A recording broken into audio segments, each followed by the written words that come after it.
Alors, on a besoin des 4 As. Et plutôt que d'aller les chercher un par un dans le paquet, je pensais utiliser les 2 jokers pour les retrouver.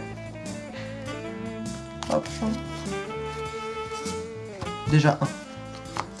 Bien sûr, on peut le faire avec un paquet complètement mélangé. On peut aussi demander au spectateur de dire stop, juste ici, et de placer les jokers exactement à l'endroit souhaité, comme cela.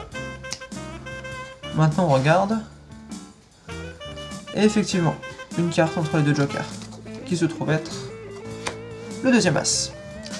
Alors je me rends compte que c'est peut-être un peu long, du coup ce qu'on va essayer de faire c'est de placer directement les jokers au milieu du paquet, et essayer de récupérer comme ceci les 2 derniers As. Donc on place une petite dizaine de cartes entre les 2 jokers. Avec un peu de chance, les As vont être au milieu. Tout simplement. Tac. Et on se retrouve avec 2 cartes. Exactement 2 cartes. Entre les 2 jokers. Maintenant, il ne reste plus qu'à espérer que ces 2 cartes soient effectivement les 2 As demandés. On n'a qu'à vérifier.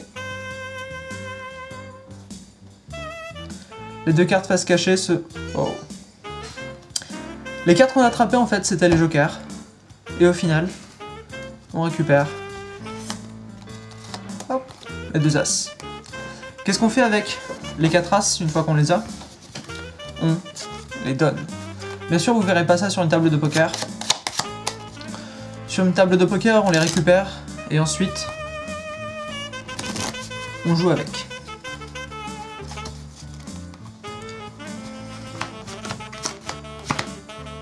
L'objectif c'est de les donner à ma main sans que ça se voit. Alors bien sûr c'est un petit peu difficile à faire, mais je pense que ça a réussi puisqu'ils sont plus en bas du paquet. Effectivement les 4 As sont par ici.